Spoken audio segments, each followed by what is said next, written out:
بسم اللہ الرحمن الرحیم۔ قاہرہ کے قریب دریائے نیل کے کنارے ایک بزرگ رہا کرتے تھے۔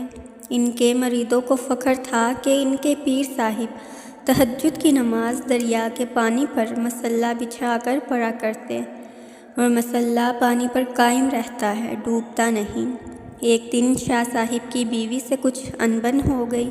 کہنے لگے کہ نیک بخت مجھ سے دنیا بیعت کرتی ہے، مجھے اپنا پیر مانتی ہے، مگر کچھ نہیں مانتی تو تو نہیں مانتی۔ بیوی نے کچھ نہیں کہا، بس خاموشی سے اٹھ گئی۔ اگلے دن پیر صاحب پر قیامت ٹوٹ پڑی۔ تہجد کی نماز پڑھنے جب دریائے نیل پر تشریف لے گئے تو پہلا قدم پانی پر رکھتے ہی غوطے کھانے لگے اور سیدھا دریا میں جا گرے۔ مریدوں نے بڑی مشکل سے باہر نکالا اور حیرت سے ایک دوسرے کو دیکھنے لگے کہ آخر ہوا کیا۔ پیر صاحب تو روز ہی پانی پر نماز پڑھتے تھے، آج دریا نے کیوں انہیں ڈبو دیا؟ پیر صاحب کافی افسردہ سے گھر آئے اور خاموشی سے ایک طرف بیٹھ گئے۔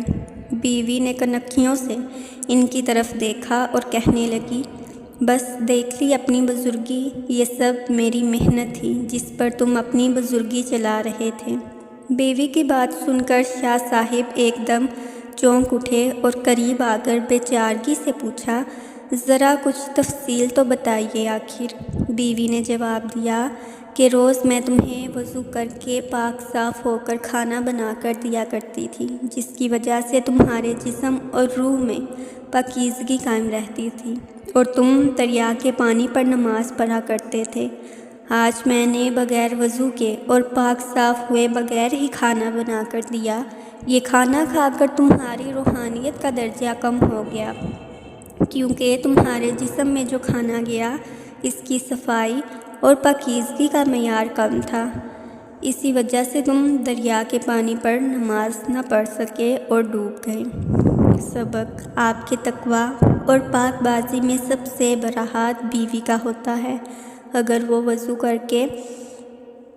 وہ باوضو ہو کر صاف ستھرا کھانا بنائے گی تو آپ کے نفس میں پاکیزگی برقرار رہے گی، اور جس دن اس نے کچھ کم محنت کی تو آپ بھی دریا میں غوطے کھا رہے ہوں گے۔